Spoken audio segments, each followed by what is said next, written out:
Hello dear student, আশা করছি তোমরা সকলে ভালো আছো। তোমরা যারা পলিটেকনিক ভর্তি পরীক্ষা অংশগ্রহণ করতে চাচ্ছ, তোমাদের একটি বিষয় হচ্ছে অ্যাপটিটিউড টেস্ট। এই অ্যাপটিটিউড টেস্টে তোমাদের রয়েছে 10 মার্ক। সো এই 10 মার্ক ভালোভাবে পেতে গেলে তোমাকে অ্যাপটিটিউড সম্পর্কে ভালোভাবে জানতে হবে। আমি এই ভিডিওতে বেসিক থেকে অ্যাডভান্স লেভেলে তোমাদের অ্যাপটিটিউড টেস্ট তথ্যগুলো যেগুলো রয়েছে তোমাদের সাথে শেয়ার করব, যাতে করে তোমরা খুব ভালোভাবে প্রিপারেশন নিতে পারো এই অ্যাপটিটিউড টেস্টে। তোমাদের কাছে বিশেষভাবে অনুরোধ করব, তোমরা যারা এখনও আমার চ্যানেলটি সাবস্ক্রাইব করোনি অবশ্যই সাবস্ক্রাইব করে দিবে, যাতে করে সকল ধরনের আপডেট তোমাদের কাছে সবার আগে পৌঁছে যায় এবং তোমরা বিভিন্নভাবে উপকৃত হতে পারো। তাহলে চলো ডিয়ার স্টুডেন্ট, আজকে আমরা শুরু করি প্রথম পর্ব।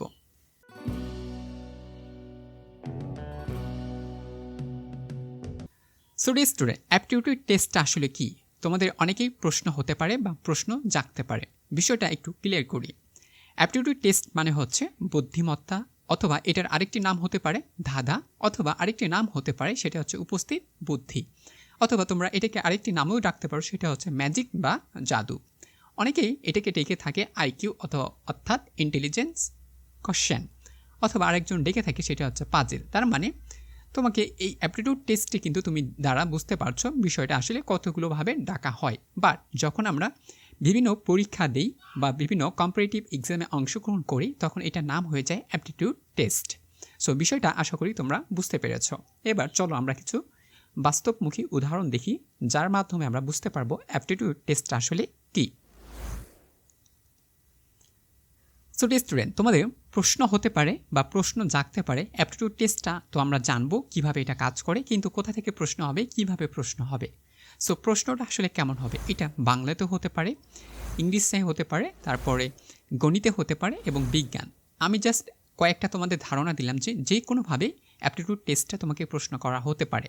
ঠিক আছে, এগুলো ছাড়াও তোমাকে কিন্তু বিভিন্নভাবে প্রশ্ন করবে, যাতে করে তুমি অ্যাপটিটিউড টেস্টটা ভালো মার্ক অর্জন করতে না পারো। তোমাকে জাস্ট আটকানোর ট্রাই করবে তারা। বাট তোমাকে এমনভাবে শিখতে হবে, অর্থাৎ তোমার বেসিকটা এমনভাবে ক্লিয়ার করতে হবে, যাতে করে তোমাকে যেভাবেই প্রশ্ন করুক না কেন পরীক্ষার হলে তুমি যেন অ্যান্সার করতে পারো এবং এখানেই তুমি যেন ভালো মার্ক উঠাতে পারো।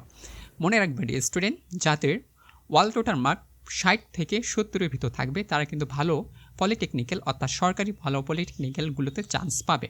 কিন্তু যাদের মার্কস একটু কম হবে, তারা কিন্তু ভালো চান্স পাবে না, অর্থাৎ তাদের হাতে কোনো সুযোগ থাকবে না নিজের পছন্দ মতো কলেজ চয়েস করার জন্য। ঠিক আছে, সো বিশেষভাবে আমি বলবো তোমাদের অল টোটাল মার্ক তোমরা ট্রাই করবে যেন 60 থেকে 70-এর ভিতর থাকে, এবং তোমাদের বাকি অংশটুকু থাকবে সেটা হচ্ছে তোমাদের জিপিএর উপর 30%। ঠিক আছে, ওকে, তাহলে আমরা একটু উদাহরণ দেখি।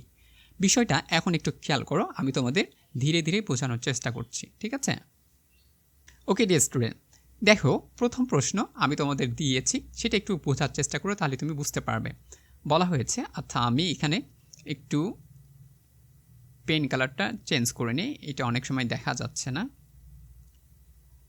ওকে ডিয়ার স্টুডেন্ট, তোমাদের জন্য প্রশ্ন অবশ্যই এবার বুঝতে পেরেছো। দেখো এবার দেখো, বলা হয়েছে 17 থেকে 4 বাদ দিলে। ঠিক আছে, বলা হয়েছে 17 থেকে তুমি যদি 4 বাদ দাও, অর্থাৎ 17 থেকে তুমি যদি 4 বাদ দাও তাহলে 13 হয়। তাহলে 17 থেকে আর কত বাদ দিলে তোমার 13 হবে? বলছে কি, ধরো তোমাকে এখানে বলছে 17 থেকে 4 বাদ দিতে। সো আমরা যদি 17 থেকে 4 বাদ দিই তাহলে আমাদের 13 হয়। প্রশ্নটা এটা বাংলাতে লেখা হয়েছে। ঠিক আছে, তাহলে তোমাকে আরেকটি প্রশ্ন বলছে 17 থেকে আর কত বাদ দিলে আমাদের 13 হবে। ঠিক আছে, বিষয়টা এখন তোমাদের ভালো করে খেয়াল করতে হবে। বলা হয়েছে কি, তোমরা কিন্তু অনেকেই রয়েছো যারা হুটহাট করে চিন্তা করো যে আসলে এখানে তো বাদ দিতে বলেছে, তার মানে বাদ মনে হচ্ছে বিয়োগ করে দিই, তাহলে বিষয়টা হয়তো ক্লিয়ার হয়ে যাবে। কিন্তু ডিয়ার স্টুডেন্ট, মনে রাখবা বাদ আর বিয়োগ চিহ্নর পার্থক্য কিন্তু রয়েছে। এই যে বাদ শব্দটা তোমরা দেখতে পাচ্ছ আর বিয়োগ চিহ্ন, এই দুটার মধ্যে কিন্তু পার্থক্য রয়েছে। বিয়োগ মানে হচ্ছে কোনো কিছু থেকে সেটাকে কমানো। ধরো 5 থেকে আমি যদি 3 বিয়োগ করি তাহলে সেটা থেকে কমে যাচ্ছে, অর্থাৎ 5 থেকে কমে যাচ্ছে। আর বাদ বলতে ধরো 5 থেকে যদি 3 বাদ দিতে বলা হয় তাহলে কি, বাদ বলতেই 3টাই বাদ যাবে। তাহলে এই বাদ বলতেই 3টাকে বাদ দিতে হবে, এটা আর থাকবে না। আর বিয়োগ বলতে সেটা হচ্ছে পরিমাণে কমে যাচ্ছে। ঠিক আছে, সো তোমাকে বলছে বাদ দিতে, বাদ বলতে তোমাকে ওখান থেকে বাদ দিতে হবে, বিয়োগ করতে হবে না। সো তাহলে দেখো 17, এখানে তোমাকে বলছে 17 থেকে তুমি 4 বাদ দিলে 13 হচ্ছে, তাহলে আর কত বাদ দিলে তোমার 13 হয়। সো 17 বানানটা তুমি একটু খেয়াল করো, এটা কিন্তু কথায় রয়েছে। তাহলে 17 থেকে তুমি যদি দন্তের শটা কেটে দাও তাহলে তোমার কিন্তু থাকতেছে কত, 13। সো 17 থেকে তুমি যদি দন্তের স বাদ দাও তাহলে তোমার হচ্ছে কি 13। এটাকে বলা হয়েছে যে 17 থেকে কত বাদ দিলে, অর্থাৎ 4 বাদ দিলে 13 হয়, তাহলে আমরা আর কত বাদ দেব যাতে করে আমাদের 13 হয়। সো আমরা এখান থেকে বাদ দিতে পারি দন্তের স, ঠিক আছে। এটা কিন্তু সংখ্যার অঙ্ক না যে 17 থেকে আমি 4 বাদ দিলাম আমার 13 হয়েছে, বিষয়টা এমন না, কিন্তু তোমরা অনেকেই এই ধারণাটা করতে পারো। বিষয়টা এইভাবেই সাজানো হয়েছে। সো আমরা আরেকটি উদাহরণ দেখি, তাহলে বিষয়টা আর পরিষ্কার হবো। এবার দেখো তো বলছে তুমি কতবার 25 থেকে 5 বাদ দিতে পারবে, অর্থাৎ 25 সংখ্যা রয়েছে, এই 25 সংখ্যা থেকে তুমি কতবার 5 বাদ দিতে পারবে। আবারও বলছি বাদ শব্দটা কিন্তু আলাদা, হ্যাঁ। সো এই বাদ মানে হচ্ছে 25 থেকে তোমাকে একবারেই বাদ দিতে হবে, তাহলে তুমি কতবার বাদ দিতে পারবে প্রশ্ন এখন তোমাকে করা হয়েছে। তাহলে বিষয়টা খেয়াল করো, তুমি যদি 25 থেকে 5 বিয়োগ করো, তুমি তো এখন বাদ বলতে মনে করো যে বিয়োগ, আসলে বাদ আর বিয়োগের অনেক পার্থক্য রয়েছে, ঠিক আছে। সো বিয়োগ না, তোমাকে বাদ দিতে হবে। তাহলে তুমি যদি 25 থেকে 5 বাদ দাও তাহলে তোমার হাতে থাকতেছে কত, 20। এটাই তো হবে, তাই না। তাহলে তোমাকে বলছে তুমি কতবার 25 থেকে 5 বাদ দিতে পারবা। আমরা শুধুমাত্র একবারই 25 থেকে 5 বাদ দিতে পারবো, তাহলে আমাদের থাকবে 20। কিন্তু তুমি যদি বিয়োগ করো তাহলে বিয়োগ বলতে তোমার এটা চলমানই থাকবে, তাহলে 15, আবার তুমি এখানে বাদ দাও, আবার 10, আবার এখানে বাদ দিলে 5, অনেকবার তুমি বাদ দিতে পারছো, অর্থাৎ বিয়োগ করতে পারছো। তার মানে বিয়োগ শব্দটা কিন্তু আমরা এখানে ইউজ করি নাই, কিন্তু আমাদের কি ইউজ করা হয়েছে, বাদ, অর্থাৎ একবার বাদ দেওয়া যায়। তুমি যদি 25 থেকে 5 বাদ দাও, সিম্বল এই চিহ্নটাই দিলাম, তাহলে তোমার কত থাকতেছে 20। এখান থেকে তোমাকে তো আর বাদ দিতে পারবা না, কারণ ওইটা তো আর 25 নাই, 20 হয়ে গেছে। কিন্তু তোমাকে প্রশ্ন বলা হয়েছিল 25 থেকে তুমি কতবার 5 বাদ দিতে পারবা। আমরা একবারই বাদ দিতে পারি, ঠিক আছে। যেমন এই যে 2 আর 5, এখন বলছে 25 থেকে তুমি কতবার 5 বাদ দিবা। এই যে বাদ বলতে আমি কি বলছি, বাদ বলতে সেটা ওখান থেকে সরে যাবে, তাহলে এই যে 5কে আমরা যদি বাদ দিই তাহলে থাকে কত, 2। তার মানে এটা আমরা কিন্তু একবারই বাদ দিতে পারছি, তার মানে আর কোনো সংখ্যা থাকতেছে না, শুধুমাত্র 2 থাকতেছে। সো আমরা 2 থেকে তো আর 5 বাদ দিতে পারি না। বিষয়টা আসলে ক্লিয়ার হয়ে গেছে হয়তো। যদি মনে হয় যে তোমাদের ক্লিয়ার হয়নি, প্রশ্ন করো কমেন্ট সেকশন, আমি তোমাদের যথাযথ অ্যান্সার দেওয়ার ট্রাই করব। এরপর আরেকটি আমরা উত্তর দেখি। ডিয়ার স্টুডেন্ট, এবার একটু ভালো করে বোঝার চেষ্টা করো। বলছে যদি ডক্টর তোমাকে 5টি ক্যাপসুল দিয়ে বলে প্রতিটি ক্যাপসুল আধা ঘন্টা পরপর খেতে হবে, তাহলে মোট কত ঘন্টা সময় লাগবে। বলছে তোমাকে ডক্টর 5টা ক্যাপসুল দিয়েছে, হ্যাঁ, এই 5টা ক্যাপসুল তোমাকে আধা ঘন্টা অর্থাৎ 30 মিনিট পরপর খেতে বলেছে। কত মিনিট পরপর, 30 মিনিট পরপর খেতে বলেছে, তাহলে তোমার কতটা সময় লাগতে পারে সেই বিষয়টা তো এখানে তোমাকে এখানে লিখতে হবে। অর্থাৎ তোমার প্রশ্ন কিন্তু এই যে এরকম থাকবে, তোমাদের প্রশ্ন থাকবে ক, খ, গ অথবা ঘ, অর্থাৎ এটা এ থাকতে পারে, বি থাকতে পারে, সি থাকতে পারে, ডি, অর্থাৎ যে কোনোভাবে এটা প্রকাশ করবে। তখন তোমাকে রাইট অ্যান্সারটা কী করতে হবে, ক্লিক করতে হবে, যেহেতু তোমাদের এমসিকিউ এ পরীক্ষা হবে, তাই না।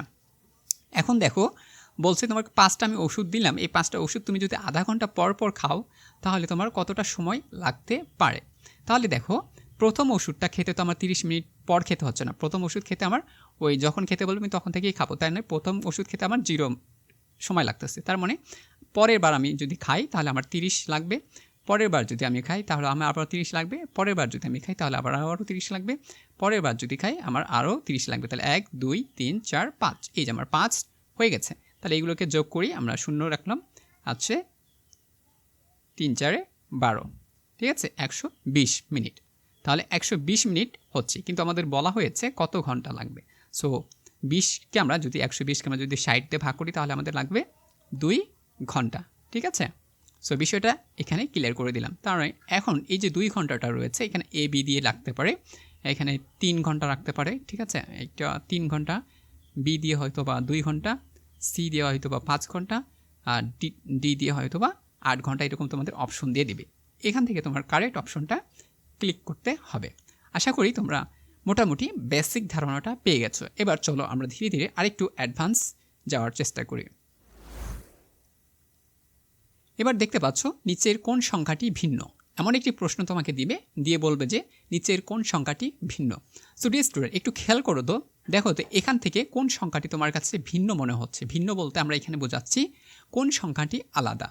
একটু ভালো করে খেয়াল করো, তুমি যদি উত্তর দিতে পারো তাহলে কমেন্ট সেকশনে জানিয়ে দিবে, আর আমি যখন অ্যান্সার করে দিব তারপরে যদি তুমি দাও তাহলে হবে না, বাট আমার আগে তুমি যদি দিতে পারো, এই সংখ্যাটি চিনতে পারো যে কোন সংখ্যাটি এখানে পার্থক্য রয়েছে বা ভিন্ন রয়েছে, তাহলে তুমি সেটার অ্যান্সার করে দেবে কমেন্ট সেকশনে, ঠিক আছে। ওকে, এবার আমি বুঝিয়ে দিচ্ছি। দেখো এখানে প্রত্যেকটা তোমাকে দেখা যাচ্ছে যে 1 3 5 7 8 9 করে দেওয়া রয়েছে। একটু চিন্তা করতে হবে সবগুলো। এখানে 1 রয়েছে বেজোড়, 3 রয়েছে বেজোড়, 5 বেজোড়, 7 বেজোড়, 8 কিন্তু বেজোড় না, এটা হচ্ছে জোড়, আর 9 হচ্ছে বেজোড়। তার মানে সকল সংখ্যাগুলো এখানে বেজোড় রয়েছে, কিন্তু 8 যে সংখ্যাটা রয়েছে সেটি হচ্ছে জোড়। সো এই সংখ্যাটি আমার কাছে এটা কি হচ্ছে ভিন্ন অর্থাৎ আলাদা। তাহলে তোমার এ থাকতে পারে, বি থাকতে পারে, সি এবং ডি থাকতে পারে। সেগুলো হচ্ছে 8, তারপরে হচ্ছে 9, 10 আর অথবা 5 থাকলো, সিম্পল মনে করো, ঠিক আছে। তখন তোমাকে কারেক্ট অ্যান্সারটা এখান থেকে কী করতে হবে, সিলেক্ট করতে হবে, কারণ প্রত্যেকটা অক্ষর অর্থাৎ এখানে যে ডিজিটগুলো ব্যবহার করা হয়েছে এখানে কিন্তু সবগুলো বেজোড় রয়েছে। সো এইটা শুধুমাত্র একটা 8 যে সংখ্যাটা সেটি মাত্র জোড় রয়েছে। বুঝতে পেরেছ? ওকে। এরপর আরেকটি যদি আমাদের প্রশ্ন থাকে, এমন প্রশ্ন তোমাদের দিয়ে দিবে, বলবে এটা কি বলছে, চিহ্নিত জায়গায় কত হবে। অর্থাৎ তোমাকে এমন একটি প্রশ্ন দিবে, দেওয়ার পর সেখানে একটা ড্যাশ লাইন করে দিবে বা আন্ডারলাইন করে দিবে, দেওয়ার পর ওখানে বলবে যে তোমার ওই চিহ্নিত অংশটুকু কি হতে পারে বা কত হবে, ঠিক আছে। সো প্রশ্নটা একটু দেখো, দেখার পর তোমাদের যদি মনে হয় যে তুমি অ্যান্সার করতে পারবা, জাস্ট 3 সেকেন্ড বা 5 সেকেন্ডের মতো সময় আছে, তুমি কমেন্টে জানিয়ে দিতে পারো। ওকে ডিয়ার স্টুডেন্ট, এবার আমি তোমাদের এটা সলিউশন দিই। দেখো বলছে 29, 27, 24, 20, 15। তাদের ডিজিট দেখতে পাচ্ছ 29, 27, 24, 20, 15। তাহলে এই যে পরের সংখ্যাটি কত হবে, এখানকার এমন একটি সংখ্যা বসাইতে হবে যাতে এই ধারার সাথে বা এখানে যে লজিকটা ব্যবহার করা হয়েছে এই লজিকের সাথে যেন পরের ধারাটা কি থাকে, মিল থাকে। তোমরা এইগুলো দেখে হয়তো বুঝতে পারছো এই অঙ্কগুলো আমি কোথা থেকে নিয়েছি বা এই অঙ্কগুলো কোথা থেকে এসেছে। তুমি যদি 9, 10-এ অথবা ক্লাস 8-এ ধারার অঙ্কগুলো করেছো হয়তো বা, ঠিক আছে, ধারার অঙ্ক বলতে রয়েছে সসীম ধারা, অসীম ধারা। সো ওই ধারার অঙ্কগুলো তুমি কিন্তু দেখবা যে 1-এর সাথে 2, 3 এরকম করে যোগ করে একটা তোমাদের ধারা দিত যে nতম পদ কত, শেষ পদ কত, প্রথম পদ কত, তারপরে মধ্যম পদ কত, ঠিক আছে। এই যে ওখান থেকে কিন্তু প্রশ্নগুলো করা হচ্ছে। সো সেম প্রশ্নটা এখানে বলা হয়েছে যে শেষের সংখ্যাটি কত হবে। সো ডি স্টুডেন্ট দেখো 29 থেকে তোমাকে কত বাদ দিতে হবে যাতে করে এইটা আসে। তুমি বাদ দিতে পারো, যোগ করতে পারো, অর্থাৎ ভেবে দেখতে হবে যে আমার এই ধারাটা আসলে কিভাবে এখানে ম্যানেজ করা হয়েছে। সো তুমি যদি এখান থেকে বাদ দাও, দেখতেছো যে এখানে আমার কি হচ্ছে, কমতেছে। অর্থাৎ প্রথমে ছিল 29, তারপর হচ্ছে 27, তারপর হচ্ছে 24, 24-এর পর হচ্ছে 20, 20-এর পর হচ্ছে কত, 15, ঠিক আছে। তাহলে এমন একটা সংখ্যা ইউজ করতে হবে যাতে করে আমার কি হয়, সেটা কত আসতেছে সেটা আমরা যেন বুঝতে পারি, ঠিক আছে। তাহলে দেখো এইটা আমার এমন একটি সংখ্যা আসতেছে, দেখো 24। তাহলে 24 থেকে এমন কত বাদ দিয়েছে, 4। তাহলে 4 থেকে আবার এখানে কত বাদ দিয়েছে, 5। তাহলে এখানে বাদ দিয়েছিল কত, 3। এখানে বাদ দিয়েছিল কত, 2। তাহলে 2, 3, অর্থাৎ দেখো এক এক করে বাড়তেছে, 2, 3, 4, 5, ঠিক আছে। তাহলে এখানে আমরা যদি পরেরটা ধাপ দিই, একটা বাড়বে, তাহলে আমাদের এখানে আসবে 9, ঠিক আছে। এইভাবে তোমাকে কি করতে হবে, ধারাগুলো মেনটেন করতে হবে। সো আমি তোমাদের আরও যদি স্পেসিফিকভাবে বলি, তোমরা যে 9, 10-এ অসীম ধারা, সসীম ধারা, ঠিক আছে, এই ধারার অঙ্কগুলো করেছো, সেখান থেকে তোমাকে অ্যাপটিটিউড টেস্টের প্রশ্ন করা হতে পারে বা করে থাকবে, ঠিক আছে। সো বিষয়গুলো তুমি যদি মনে করো ভালো করে অঙ্কগুলো করেছো, তাহলে তুমি কিন্তু খুব সহজেই অ্যাপটিটিউড টেস্টগুলো পারবে। সো আমরা যদি আরও একটি প্রশ্ন দেখি, সেটি হচ্ছে পরের সংখ্যাটি কত। তোমাকে এমনভাবে প্রশ্ন করা হবে যে একটা অঙ্ক দেওয়া থাকবে, সেটার পরের সংখ্যাটি কত হবে সেটা জানতে চাইবে, ঠিক আছে। সো প্রশ্নটা তুমি এখন দেখতে পাচ্ছ এখানে কতটুকু রয়েছে, এই একটাও ধারা। সো ধারা হোক বা একটা ক্রম হোক, ঠিক আছে। সো আমরা এই ধারা বা ক্রম থেকে বুঝতে পারছি এটা আমাদের কত হবে। দেখতে পাচ্ছ 1 রয়েছে, 2, 4, 8, 16, 32, 64। তাহলে আমরা এখান থেকে একটা বুঝতে পারছি এই ধারাতে আমাদের পরবর্তী সংখ্যাটা কত হবে, ঠিক আছে। তাহলে দেখো 2-এর ঘরে যদি আমরা নামতা পড়ি, তাহলে 2 2 4, তারপর 8 হচ্ছে, 16 হচ্ছে, 32 হচ্ছে, 64 হচ্ছে, ঠিক আছে। তাহলে এমন একটি কী হবে, এইটার পরবর্তী সংখ্যাটা আমার কত আসবে। তাহলে 32 দুগুণা যদি 64 হয়, তাহলে আমাকে 64 2 দিয়ে কী করতে হবে, গুণ করতে হবে। তাহলে 4 দুগুণা 8 আর 6 দুগুণা হচ্ছে আমার 12। তাহলে আমার এখানে হচ্ছে 128। এই যে ধারার অঙ্ক।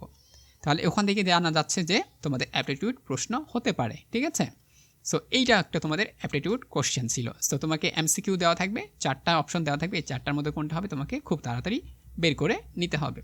ওকে, এইবার আমরা ম্যাজিক পর্ব দেখব। ম্যাজিক পর্বগুলো তোমরা ইতিমধ্যে আগেই করেছো, আমি সেগুলো তোমাদের একটু ধারণা দিই, তাহলে আরও বুঝতে পারবে, তোমাদের সামনে বিষয়টা আসলে ক্লিয়ার হয়ে যাবে। ডিয়ার স্টুডেন্ট, তোমরা ইতিমধ্যেই জানো যে এরকম সংখ্যাগুলো দেওয়া থাকে একটা বক্সের ভিতর। তোমরা এটা দেখতে পাচ্ছ স্কোয়ার বক্স, ঠিক আছে। সো এই বক্সে সবগুলো দেখতে পাচ্ছ এক একটা করে আমাদের ডিজিট দেওয়া রয়েছে, তবে এই যে এখানে একটা ফাঁকা রয়েছে, অর্থাৎ এই জায়গায় কোন ডিজিট মানে এমন একটা সংখ্যা বসাইতে হবে যাতে করে এদিকের সাথে যোগ বিয়োগ করলে যেন সমান হয়, এদিকের সাথেও যোগ বিয়োগ করলে যেন আমাদের প্রত্যেকটা নাম্বার যেন ঠিক থাকে, ঠিক আছে। সো আমাকে এমনভাবে একটা সংখ্যা বসাইতে হবে যাতে আমার মাঝখানের সাথে বসে এবং আমি যেন প্রত্যেক এভাবে কী করতে পারি, মিলাইতে পারি। তবে কত হবে এটা তো আমি আর জানি না, তাই না? তাহলে আমাকে কি করতে হবে, 16, তারপরে হচ্ছে 2, তারপরে হচ্ছে 3, তারপরে হচ্ছে 13। হ্যাঁ, এই নাম্বারগুলো আমাকে কি করতে হবে, আগে যোগ করতে হবে। নাম্বারগুলো কি করতে হবে, আমি যোগ করব, ঠিক আছে। তাহলে দেখো 16, হ্যাঁ, তারপরে হচ্ছে 4, 20, 20 আর 9 হচ্ছে আমার 29, 29 আর 5 যোগ করলে হচ্ছে ওখানে যাবে 1 আর থাকতেছে কত, 34, ঠিক আছে। এই দিক দিয়ে আমার 34, সো আমার এখানেও আসবে 34। তাহলে আমার এই দিকেও 34 হচ্ছে, আমার এই দিক দিয়েও 34 হচ্ছে, তাহলে আমার এই দিকেও আমার কি হবে, এখানেও 34 হবে, এই পাশেও 34 হবে। আমি এইটা পেয়ে গেছি। এখন মিডল বরাবর অর্থাৎ যেই শূন্য জায়গাটা রয়েছে এখানে আসলে কোন সংখ্যাটা হবে, বিষয়টা একটু তোমাদের কাছে ক্লিয়ার করে দিই।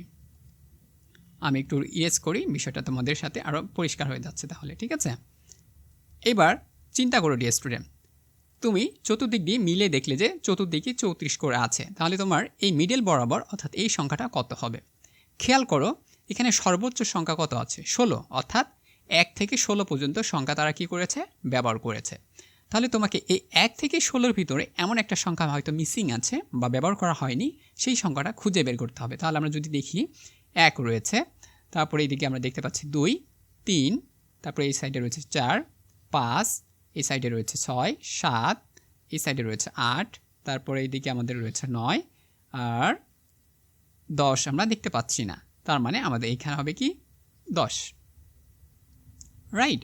যে এইভাবে তোমাকে কি করতে হবে, চিন্তা করতে হবে। আগে তোমাকে বক্সটা দেখতে হবে যে বক্সে কীভাবে রয়েছে, তারপরে সেগুলো হিসাব করতে হবে যে বক্সে চতুর্দিকে আর কি সংখ্যা মিলছে কি না। তারপরে তোমাকে খেয়াল করতে হবে সর্বোচ্চ সংখ্যা তারা কত ব্যবহার করেছে, সেই সর্বোচ্চ সংখ্যা থেকে তোমাকে কি করতে হবে, তোমাকেও ওই সর্বোচ্চ সংখ্যার ভিতরে যে সংখ্যাটা মিসিং রয়েছে তোমাকে সেই সংখ্যাটা কি করতে হবে, ব্যবহার করতে হবে। তোমরা হয়তো ক্লাস 8-এ এটা করেছো বা 9-এও করে থাকবা, সেটা হচ্ছে ম্যাজিক পর্ব, ঠিক আছে। এগুলো তোমাকে 4 ঘরের, 5 ঘরে, 7 ঘরে, 8 ঘরে এরকম দেওয়া ছিল, ঠিক আছে। ওখান থেকেও তোমাকে কি দেওয়া হচ্ছে, অ্যাপটিটিউড প্রশ্ন করা হয়েছে। ওকে, পরের বার আমরা একটি দেখি, সেটি হচ্ছে আরেকটি, এটি আবার রয়েছে আমাদের 3 ঘর নিয়ে, 3 ঘর বিশিষ্ট আমাদের অ্যাপটিটিউড প্রশ্ন। সো তোমরা এখানে দেখতে পাচ্ছ সকল ঘরে সুন্দর করে ডিজিট দেওয়া রয়েছে, কিন্তু এই ঘরে কোনো ডিজিট নাই। তাহলে এই ঘরে কোন ডিজিটটা হবে, তাহলে আমরা একটু আগে যোগ করে নিই যে এই বরাবর কি হবে এবং এই বরাবর কি রয়েছে, ঠিক আছে। তাহলে 2 আমাদের 7, তাহলে 2, 7, 8 আর 9, 6, ঠিক আছে। তাহলে আমরা 6, 6, 12, 13, 14, 15, এখানে আমাদের 15 আসতেছে, আর এই সাইডেও আসবে তাহলে 15 একটা ধারণা। তাহলে দেখো 2, 9, এই যে 6, ঠিক আছে, 9, 6 কত হয় 15, তাহলে আমরা এইদিকেও 15 পাচ্ছি, আমাদের এইদিকেও 15 আসতেছে। তাহলে আমরা বুঝে নিলাম আমাদের এই দিকটারও 15 হবে এবং এই দিকটারও কি হবে, 15 হবে। তাহলে এইখানে কোন সংখ্যাটি ব্যবহার করা হবে, তাহলে তোমাকে খেয়াল করতে হবে এইখানে সর্বোচ্চ সংখ্যা কয়টা আছে, 9। তাহলে আমার এখানে সর্বোচ্চ সংখ্যা কত দেওয়া ছিল, 9। তাহলে আমি 9 থেকে যদি এখন হিসাব করি, অর্থাৎ 9-এর ভিতরে আমাকে সর্বোচ্চ সংখ্যা 9, তার মানে 9-এর ভিতরে আমাকে সংখ্যা ব্যবহার করতে হবে। তাহলে আমার 1 আছে, তারপরে আমাদের 2 আছে, 3, 4 আছে, 5 আমি কোথাও খুঁজে পাচ্ছি না, সো আমার এখানে হবে কি 5। এই যে সংখ্যাটা তোমাকে এইভাবে কি করতে হবে, বসাইতে হবে। আমি আবার বলছি তোমাকে এমসিকিউর মতো দেওয়া থাকবে, অপশন দেওয়া থাকবে, তোমাকে অপশন অনুযায়ী বসাইতে হবে। বাট তোমার অপশন দেওয়া থাকুক বা না থাকুক তোমাকে কিন্তু আগে এভাবেই বের করে নিতে হবে, তাহলে তোমার জন্য সুবিধা হবে। আর তোমার যদি অপশন দেওয়া থাকে তুমি অপশন দেখে তোমার মাথার ভিতর এলোমেলো হতে পারে। হ্যাঁ, তুমি যদি অঙ্ক জানো, তোমার যদি বেসিক ক্লিয়ার থাকে, তুমি কিন্তু খুব সহজেই এই অঙ্কগুলো সমাধান করতে পারবে। আর এটাই কে বলা হচ্ছে অ্যাপটিটিউড টেস্ট। সো এর থেকে আমরা ধীরে ধীরে আরও অ্যাডভান্স লেভেলে যাব। তো তোমরা জাস্ট ভিডিওটি দেখতে থাকো, তাহলে আরও ভালোভাবে বুঝতে পারবে ডিয়ার স্টুডেন্ট। তারপর আবার বলছো, তাই তোমরা যারা এখনও আমার চ্যানেলটি সাবস্ক্রাইব করোনি অবশ্যই সাবস্ক্রাইব করে দিবে এবং পাশে থেকে যে বেলটি রয়েছে বাজিয়ে দাও, যাতে করে তোমরা সবার আগে আপডেটগুলো পেতে পারো। এবং তোমাদের বন্ধুদের সাথে ভিডিওটি অবশ্যই শেয়ার করে দাও। যদি বেশি বেশি শেয়ার এবং কমেন্ট আসে, পরবর্তীতে আমি হয়তো বা আরও তোমাদের জন্য পর্ব তৈরি করতে পারি, বাট যদি না হয় তাহলে হয়তো আরও তৈরি করবো না ডিয়ার স্টুডেন্ট। সো ভিডিওটি কেমন লাগলো অবশ্যই কমেন্ট সেকশনে জানাতে ভুলবেন না। সো তারপরে আমরা যদি আরও একটু দেখি প্রশ্ন, এবার ম্যাজিক পর্ব আরেকটি 1 রয়েছে। এবার দেখো বলছে এখানে ত্রিভুজ কয়টি রয়েছে, অর্থাৎ এবার আমরা ত্রিভুজের সাথে অ্যাপটিটিউড প্রশ্ন কেমন হয় বা কিভাবে আসে সেটা নিয়ে একটু দেখি। সো দেখতে পাচ্ছ তোমরা চিত্রে রয়েছে একটা ত্রিভুজ। হ্যাঁ, বলা হয়েছে এখানে কয়টি ত্রিভুজ রয়েছে। তাহলে তুমি সাধারণভাবেই দেখতে পাচ্ছ এই যে একটা ত্রিভুজ আর একটা হচ্ছে দুইটা ত্রিভুজ রয়েছে। তুমি কিন্তু সাধারণভাবে উত্তর দিলাম, বাট তোমাকে এমনও প্রশ্ন করা হবে যেখান থেকে তুমি ত্রিভুজ খুব সহজে খুঁজে পাবে না। তাহলে এইটার ম্যাজিক অন, এই ম্যাজিকটা যদি থাকে, অর্থাৎ এই রকম যদি প্রশ্ন থাকে, তাহলে মনে রাখতে হবে সমতল বরাবর এই যে সমতল, এই টানটা যদি থাকে, অর্থাৎ এই যে একটা চিহ্ন দেখতে পাচ্ছ এরকম যদি থাকে, যে ত্রিভুজে যতটা থাকবে এরকম দাগ ততটাই আমাদের ত্রিভুজ হবে। তাহলে আমাদের এখানে একটা রয়েছে, তাহলে আমাদের একটা ত্রিভুজ, এই যে একটা রয়েছে তাহলে আমাদের দুইটা ত্রিভুজ। অর্থাৎ সমতলভাবে যে চিহ্নটা থাকবে সেটাই আমরা ধরবো। দুইটা রয়েছে তার আমাদের দুইটা ত্রিভুজ রয়েছে, তাহলে আমরা একটা আর একটা হচ্ছে দুইটা। এই জন্য আমরা বুঝতে পারলাম যে এখানে আমাদের দুইটা ত্রিভুজ রয়েছে। ওকে, এরপরে আমরা আরেকটা দেখি যে আমাদের কয়টা ত্রিভুজ আছে। এবার দেখো ডিয়ার স্টুডেন্ট, ত্রিভুজ দেওয়া রয়েছে, এবার কয়টা সমতল আছে। বললাম যে এরকম যদি থাকে তোমাদের আগে খেয়াল করতে হবে যে কয়টা সমতল বরাবর রেখা রয়েছে। দেখতে পাচ্ছ এই যে একটা সমতল বরাবর রেখা, এই যে একটা সমতল বরাবর রেখা, এখানে একটা রয়েছে, তাহলে আমাদের তিনটা ত্রিভুজ রয়েছে, 1 2 3। এই যে আমাদের তিনটা ত্রিভুজ কিন্তু আমাদের পেয়ে গেছি, এই যে একটা দুইটা তিনটা। ঠিক আছে, এই যে আমরা খুব সহজে কিন্তু ত্রিভুজ নির্ণয় করতে পারছি। এটা ছিল বেসিক ত্রিভুজ। এবার আরও একটি অ্যাডভান্সে চলো, তাহলে তোমরা বুঝতে পারবে বিষয়টা। সো এইটার নাম হচ্ছে ম্যাজিক 2। সো ম্যাজিক 2 এ তুমি দেখতে পাচ্ছ আর অন্য ধরনের একটা ত্রিভুজ। সো তুমি এখানে তোমাকে যদি প্রশ্ন করা হয় কয়টি ত্রিভুজ আছে, তাহলে তুমি খুব সহজেই বলতে পারবা যে একটা ত্রিভুজ আর একটা ত্রিভুজ, অর্থাৎ দুইটা ত্রিভুজ রয়েছে। কিন্তু যখন অনেকগুলো দাগ থাকবে মাঝ বরাবর এখান থেকে, তখন তোমার কিন্তু সমস্যা হতে পারে। তাহলে এখানের জন্য আমরা কোন ট্রিক্সটা ব্যবহার করবো, সেটি হচ্ছে তোমাকে খেয়াল করতে হবে যতটা ত্রিভুজ থাকবে তুমি শুধু কাউন্ট করে যাবা। তাহলে আমার একটা ত্রিভুজ, এটা দুইটা ত্রিভুজ, ঠিক আছে। তাহলে আমি 1 2 দুইটা ত্রিভুজ করলাম, কিন্তু আমার এখানে আসলে দুইটা ত্রিভুজ আছে না বেশি আছে, হিসাবটা একটু দেখো তাহলে বুঝতে পারবা। এই যে আমি 1 করলাম, 1 তারপরে হচ্ছে 2, ঠিক আছে।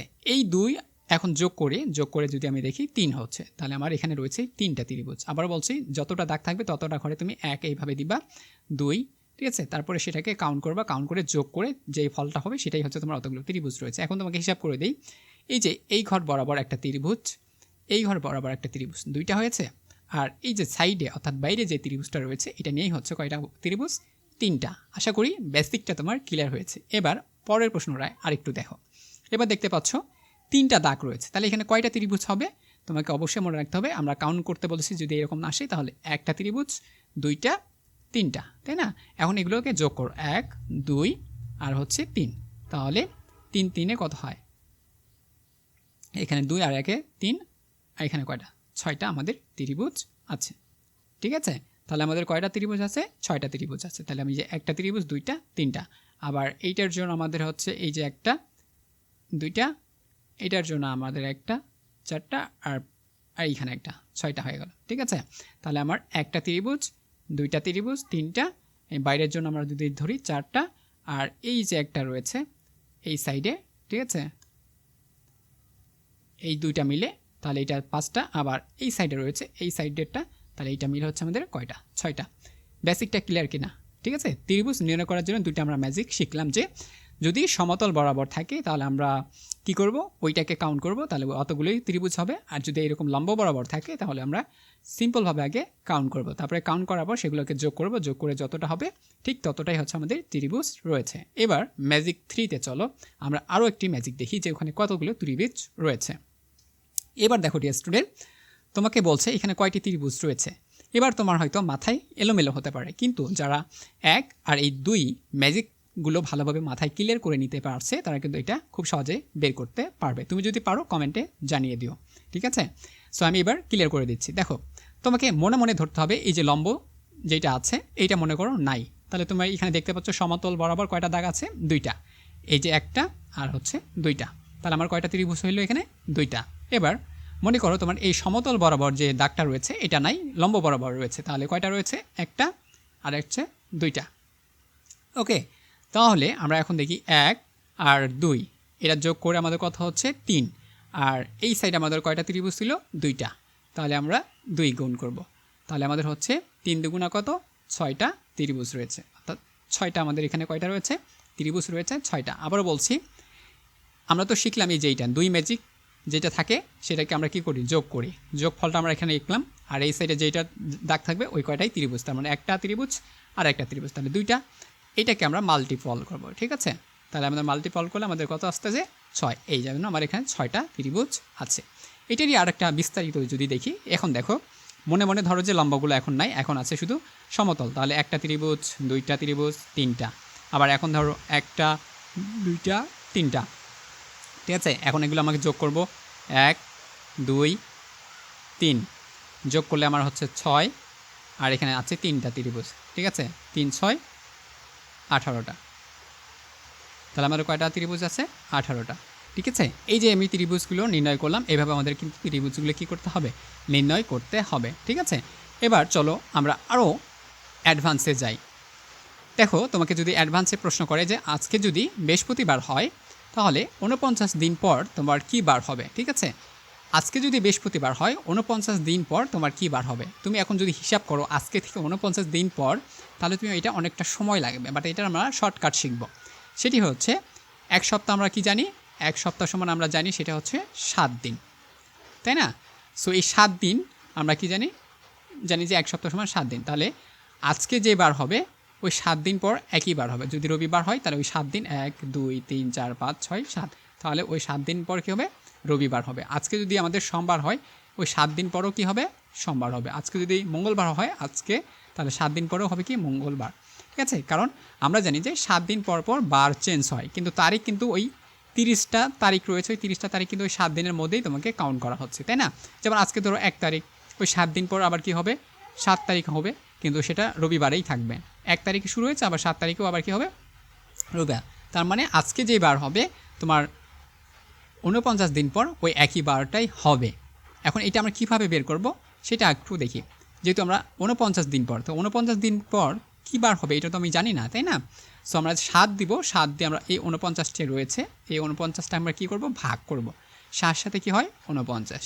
তাহলে আমাদের এখানে যেটা এটা গুণক, এটা ভাগশেষ থাকতেছে না, এই জন্য আমরা বুঝতে পারলাম 7 দিন। তার মানে আজকে যদি আমার রবিবার হচ্ছে, অর্থাৎ এই যে বৃহস্পতিবার, সো আমার 7 দিন পরও হবে কি, বৃহস্পতিবার। এটার অপশন তোমাদের এরকম করে দেওয়া থাকবে যে সবগুলোরই থাকবে, জাস্ট এটা আমি দিয়েছি শুক্রবার, রবিবার, মঙ্গলবার, বৃহস্পতিবার। তাহলে কোনটা হবে, আমাদের অ্যান্সার হচ্ছে এই যে বৃহস্পতিবার, ঠিক আছে। তাহলে পরেরটা তোমরা একটু করার চেষ্টা করো, দেখি পারো কি না। এবার দেখো বলছে আজকে যদি শনিবার হয় তাহলে 120 দিন পর কী বার হবে, এটা তোমরা একটু বের করার চেষ্টা করো, হয়তো তোমরা পারবে। বিষয়টি একটু খেয়াল করো যে আজকে শনিবার, তাহলে 120 দিন পর কী হবে, যে বারটা হবে সেটা আমরা কি করব, বের করব। আমরা জানি যে এক সপ্তাহ সমান কি, 7 দিন, কিন্তু আমাদের এখানে রয়েছে কত, 120 দিন পর। তাহলে এই যে 120কে আমরা 7 দিয়ে কী করব, ভাগ করব। তাহলে আমার 7কে 7, ঠিক আছে। তারপরে হচ্ছে আমার এখানে থাকে কত, 5, আর এখানে 0, তাহলে 7 7 49, ঠিক আছে। এই যে 7 সাথে কী হইল, 49 হয়ে গেল। এখন 49 থেকে আমার থাকতেছে কত, 1, কি থাকতেছে, 1 থাকতেছে। এখন বলো তো তোমার যেহেতু ভাগশেষ আছে, তাহলে তোমার শনিবারের বদলে কোন বারটা হওয়ার রয়েছে। তাহলে আমরা জানি যদি ভাগশেষ না থাকতো তাহলে 7 দিন পর যে বারটা রয়েছে সেই বারটাই কী করতো, থাকতো, অর্থাৎ শনিবারেই হতো যদি সেটা ভাগশেষ না থাকতো। কিন্তু এখন ভাগশেষ রয়েছে, অর্থাৎ একদিন বেশি রয়েছে।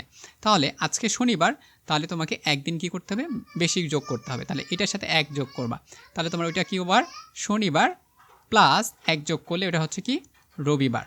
তাহলে শনিবারের সাথে তুমি যদি 1 যোগ করো তাহলে ওইটা হয়ে যাবে কি, রবিবার। তাহলে আজকে যদি তোমার শনিবার হয় 120 দিন পর তোমার সেটা হবে কি, রবিবার। এটা হচ্ছে তোমার রাইট। অর্থাৎ ভাগশেষ যত থাকবে তোমাকে তত সংখ্যা পরবর্তীতে যোগ করতে হবে। ধরো তোমার এখানে যদি ভাগফল এত বেড়েছে কিন্তু তোমার ভাগশেষ ছিল 3, তাহলে তুমি এই 5-এর সাথে 3 যোগ করবা, অর্থাৎ 3টা দিন যোগ করবা, তাহলে অ্যান্সার হয়ে যাবে। যদি শনি হয় তাহলে এটাতে রবি যোগ করবা, প্লাস সোম যোগ করবা, প্লাস মঙ্গল যোগ করবা। অর্থাৎ এইভাবে তোমাকে বারটা কী করতে হবে, নির্ণয় করতে হবে। ডিয়ার স্টুডেন্ট, তাহলে বুঝতে পারছো যে বার নির্ণয় করার সময় তোমাকে কীভাবে অ্যাপটিটিউড টেস্টগুলো প্রশ্ন করতে পারে। ওকে, এবার আমরা আরও অ্যাডভান্সে দেখি কি বলা রয়েছে। বলছে ক্যালকুলেশন দ্য মিসিং নাম্বার, অর্থাৎ কিছু মিসিং নাম্বার দেওয়া থাকবে, অর্থাৎ মিস্টেক অথবা হারিয়ে যাওয়া নাম্বার থাকবে, তোমাকে সেটা খুঁজে খুঁজে বের করতে হবে আসলে ওখানে কি হবে, ঠিক আছে। সো এইটা দেখো তোমাদের একটা প্রশ্ন দেওয়া হয়েছে যে ক্যালকুলেশন যা মিসিং নাম্বার, ঠিক আছে। তা আমরা ক্যালকুলেট করতে হবে, অর্থাৎ হিসাব করো। তাহলে তোমরা এখন দেখতে পাচ্ছ যে এখানে নাম্বার রয়েছে, এখানেও নাম্বার রয়েছে, এখানেও নাম্বার রয়েছে, বাট এখানে আমাদের চিহ্ন রয়েছে যেখানে কি হবে। এইটা নাম্বার থেকে আমাদের এখানে রয়েছে, এইটা নাম্বার থেকে সেখানে রয়েছে। তাহলে তোমাকে প্রথমে ভাবতে হবে এই যে প্রথমটা এখানে কোন ধরনের লজিক ব্যবহার করা হয়েছে, লজিকটা ব্যবহার করে যে 14 বের করা হয়েছে তোমাকেও ভাবতে হবে কি করে আমি এই 14টা মিলাইতে পারি। তুমি যদি প্রথমে 14 মিলাইতে পারো তাহলে এখানে যে টেকনিকটা তুমি অবলম্বন করবে ওই টেকনিকটা তুমি আবার কি করবা, ওই সেম টেকনিকটা তুমি এই যে দ্বিতীয়তে কি করবা, প্রয়োগ করবা। দ্বিতীয়তে প্রয়োগ করার পর তোমার যদি 27 মিলে তাহলে তো ভালো কথা, কিন্তু যদি না মিলে অর্থাৎ তুমি এই টেকনিকটা প্রথমে যে টেকনিকটা ইউজ করেছিলে দ্বিতীয় টেকনিকটা এখানে এসে দেখতেছে তোমার যে 27 মিলতেছে না, তাহলে তোমাকে কি করতে হবে, আবার পুনরায় প্রথম টেকনিকে কি করতে হবে, ফেরত যেতে হবে। তাহলে তোমার এখানে টেকনিকটা পরিবর্তন করতে হবে, অর্থাৎ আবার তুমি কিভাবে 14 মিলাইতে পারো সেটা তোমাকে আবার ভালোভাবে দেখতে হবে। দেন তুমি যখন 14 মিলাইতে পারছো আবার ওই টেকনিকটা এই দ্বিতীয়তে কি করবা, প্রয়োগ করবা। প্রয়োগ করার পর তুমি যখন দেখবা যে 27 মিলে যাচ্ছে তাহলে প্রথম টেকনিক এবং দ্বিতীয় টেকনিক যেটা আমরা প্রয়োগ করলাম এই দুটাতে, তাহলে সেম টেকনিকটাও আমাদের কাকে প্রয়োগ করতে হবে, এই তৃতীয়টাতেও প্রয়োগ করতে হবে। তাহলে আমরা এখানে আমরা কি করতে পারবো, যে সংখ্যাটা হবে সেই সংখ্যাটা আমরা কি করতে পারবো, বের করতে পারবো। ঠিক আছে, তাহলে চলো আমরা আসলে টেকনিকটা কি রয়েছে আমরা একটু ডিটেলসে জানি। ডিয়ার স্টুডেন্ট, তোমাদের বুঝতে হবে যে আসলে ওখানে কী টেকনিক ব্যবহার করা হয়েছে। এই টেকনিকটা তুমি যদি খুব ভালোভাবে বুঝতে পারো তাহলেই তোমার এই অঙ্কগুলো করা খুব সহজ হয়ে যাবে।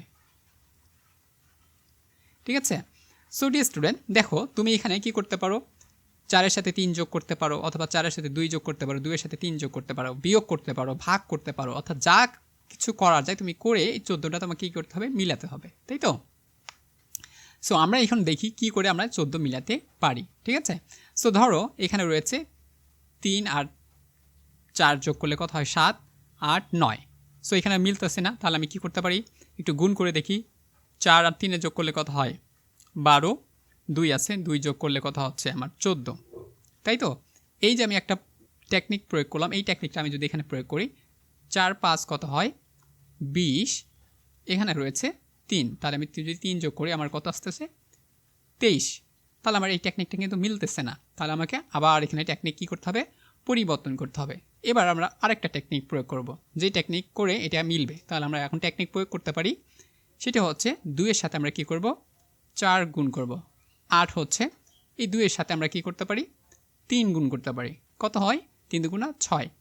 8 আর 6 যদি যোগ করি তাহলে আমার কত আসবে, 6 12 আর 2 কত হয় 14। এখানে একটা টেকনিক প্রয়োগ করলাম। তাহলে দেখো আমি কিন্তু এইভাবে টেকনিক প্রয়োগ করে আমরা কি করতে পারলাম, 14টা মিলাইতে পারছি। এই যে 14টা মিলাইতে পারছি এই টেকনিকটা আমাকে আবার এখানে প্রয়োগ করতে হবে। কেন প্রয়োগ করতে হবে, আমাকে 27 মিলাইতে হবে। ঠিক আছে, তাহলে আমরা এখন একটি প্রয়োগ করি, 3 গুণন 5, তাহলে আমার আসতেছে 15। আবার 3 গুণন 4, এখানে আসতেছে কত, 3 4 12, তাহলে 5 2 এর কত হয় 7 আর 2 হচ্ছে 27। এই যে আমাদের 27 কিন্তু মিলে গেছে। তাহলে 1 নম্বরে আমি যে টেকনিকটা অবলম্বন করেছি, দ্বিতীয়তেও আমি সেই টেকনিকটা অবলম্বন করলাম, অর্থাৎ প্রয়োগ করলাম। এবার 1 টেকনিক আর 2 টেকনিক যোগ করেই তো আমার তৃতীয় টেকনিকটা হওয়ার কথা, তাই না। তাহলে চলো আমরা তৃতীয় টেকনিকে ওই সেম টেকনিকটা প্রয়োগ করি। তাহলে আমাদের 4 গুণন 6, 4 6 কত হয় 24, 4 গুণন 5, তাহলে 4 5 কত হয় 20, তাহলে আমার থাকলো হচ্ছে 4, 2 দিয়ে 4। এই যে আমাদের রাইট অ্যান্সারটা হচ্ছে 44। সো আমাকে এখান থেকে এখন খুঁজে বের করতে হবে রাইট অ্যান্সারটা কোনটা হচ্ছে। তো আমাদের রাইট অ্যান্সার হচ্ছে কত, 44। ঠিক আছে, এই যে এইভাবে তোমার কি করতে হবে, মিসিং যে নাম্বারটা দেওয়া থাকবে তোমাকে খুঁজে বের করতে হবে। ঠিক আছে, ওকে, আরও আমরা অ্যাডভান্সে দেখি, তাহলে বিষয়টা আরও ক্লিয়ার হবে আমাদের কাছে। এবার দেখো তোমাদের কাছে ক্যালকুলেট দ্য মিসিং নাম্বার, এইটা আরও একটা অ্যাডভান্স। ঠিক আছে, এইবার তোমাদের প্রশ্ন হবে, এইবার দেখো এইটা দেখে তোমাদের ধারণা কি হচ্ছে। আমি আবারও বলেছি, প্রথমে চিন্তা করবা প্রথম যে তুমি টেকনিকটা প্রয়োগ করবা সেটা দ্বিতীয়তে যাচ্ছে কি না, দ্বিতীয়তে যে টেকনিক প্রয়োগ করবে সেটা তৃতীয়তে যায় কি না, তৃতীয়তে যে টেকনিক প্রয়োগ করবে সেটা চতুর্থতে যায় কিনা। এইভাবে টেকনিকগুলো প্রয়োগ করবা। যদি না মিলে আবার প্রথমটাতে আসবা, এসে আবার টেকনিক চেঞ্জ করবা, টেকনিক চেঞ্জ করে আবার দেখো যে তৃতীয়তে যাচ্ছে কিনা, এইভাবে চলমান রয়েছে। হ্যাঁ, তাহলেই তুমি কিন্তু এটা মিলাইতে পারবা। বিষয়টা এভাবেই চিন্তা করতে হবে। সো এখন দেখি আমাদের টেকনিকটা। দেখতে পাচ্ছ এখানে 16 রয়েছে, 33, তারপর হচ্ছে 67, 75, তারপর হচ্ছে 37। সো আমি এখানে দেখতে পাচ্ছি 16 রয়েছে, 16 থেকে 33 হয়ে গেছে, তার মানে এখান থেকে ইনক্রিজ হচ্ছে। ইনক্রিজ হওয়ার পর এখানে সমতল রয়েছে, আবার এখান থেকে ডিক্রিজ হয়ে গেছে, অর্থাৎ এখান থেকে বৃদ্ধি পেয়েছে, এখানে সমান রয়েছে, আর এখানে হচ্ছে কি কমে গিয়েছে, অর্থাৎ হ্রাস পেয়েছে। ঠিক আছে, তাহলে তোমার এখানে কিন্তু দুইটা টেকনিক অবলম্বন করা হয়েছে। আগে বৃদ্ধি পাবে, দেন সেটা কি হবে, কমে যাবে। তাহলে আমরা দেখি 16কে কি করছে, 16 গুণা হচ্ছে 32 হয়, কিন্তু এখানে রয়েছে 33। তাহলে আমরা দেখি 16 গুণ 32 আর 1 যোগ করলে হয় কত, 33। এই যে একটা টেকনিক করলাম। ওকে, তাহলে 33, ঠিক আছে। ওকে, আমরা 33 তো পেয়ে গেছি। তাহলে আমরা এবার 33কে যদি আমরা 2 দ্বারা গুণ করি তাহলে আমাদের আসবে হচ্ছে 66, ঠিক আছে। কিন্তু আমাদের 66 তো এখানে নাই, 67 আছে। তাহলে 1 যোগ করলে আমাদের হবে 67। তাহলে দেখো আমরা ওই একই টেকনিক ফলো করে আমরা 67 মিলাইতে পারছি। বাট এখন যদি আমি 67কে আবার 2 দ্বারা গুণ করতে চাই তাহলে কিন্তু এটা অনেক হয়ে যাচ্ছে, কিন্তু এখানে তো ওইরকম নাই, এখানে রয়েছে সমতল, তাই না। তাহলে দেখো এই যে বললাম সমান রয়েছে, তাহলে এখান থেকে আসছে বাড়ছে, তারপর এই দিক থেকে কী করছে, কমছে। তাহলে এই যে টেকনিকটা ফলো করলাম বাড়ার জন্য, তাহলে ওই একই টেকনিক হবে কি করার জন্য, কমার জন্য। তাহলে আমাকে এখন কমতে হবে। সো আমার কাছে রয়েছে 75 আর রয়েছে 37। তাহলে আমি তো জানি না 75 কীভাবে আসলো, তাই না, কিন্তু আমার এখানে রয়েছে 37। তো যেহেতু আমরা এখানে কী করেছিলাম, গুণ করেছিলাম 2 দিয়ে, তাহলে আমরা এই যে 75 যেটা রয়েছে এটাকে যদি আমি 2 দ্বারা কী করি, ভাগ করি, তাহলে আমি বুঝতে পারবো যে কত দিয়ে গুণ করে এটাতে মিলানো হয়েছে। তাহলে আমরা 2 দ্বারা কী করি, তাকে ভাগ করি। তাহলে আমার 3 দুগুণা হচ্ছে কত, 6, তাকে 1 5 15, 7 দুগুণা হচ্ছে কত, 14, হাতে থাকে কত, 1, ঠিক আছে। তাহলে এই যে আমার 1 বেশি থাকতেছে, তার মানে এখানে 37 রয়েছে। তাহলে আমি যদি 36 দ্বারা কী করি, গুণ করি, তাহলে 6 দুগুণা 12 আর থাকে হচ্ছে কত, 37 দ্বারা গুণ করি, তাহলে 7 দুগুণা হচ্ছে 14, 3 দুগুণা 6 আর একে হচ্ছে কত, 7। তাহলে আমার এখানে রয়েছে কত, 74, কিন্তু আমাদের লাগবে হচ্ছে কত, 75। তাহলে এমন একটি সংখ্যা আমাকে কি করতে হবে, ইউজ করতে হবে। তাহলে আমরা এখন বুঝতেই পারলাম যে আমাদের এখানে হচ্ছে কত, 37 গুণ 2, তাহলে আমরা পেয়েছি কত, 74। এইটার সাথে 1 যোগ করে হয়েছে কত, 75, ঠিক আছে। এই যে এখন তুমি পেয়ে গেছো। তাহলে তোমার এই যে 37 রয়েছে, এখন এটা বিয়োগ হচ্ছে, অর্থাৎ ডিক্রিজ হচ্ছে, কমছে, তাই না। তাহলে এখন তুমি 37 পেয়েছো, এই 37কে তোমার এখন এখানে কত সংখ্যা হতে হবে, তাহলে আমরা জানি 37। তাহলে 37কে মিলাইতে গেলে আমার কত লাগবে, তাহলে আমি আবার 37কে কী করতে পারি, ভাগ করতে পারি। 2 দিয়ে আমরা ভাগ করি, 16 দুগুণা কত হয় 32, 18 দুগুণা কত হয় 36, হাতে থাকে 1। হ্যাঁ, তাহলে আমি জানলাম এখানে আমার 18 লাগবে। তাহলে আমরা যদি গুণ করি, আবার একটু খেয়াল করো, 18 দিয়ে গুণ করলাম কত হচ্ছে 36, যোগ আমার 1, তাহলে আমরা পাচ্ছি কত, 37। তাহলে আমি 37 মিলাইতে পারছি। ওকে, আমাদের 37 হয়ে গেছে, তাই না।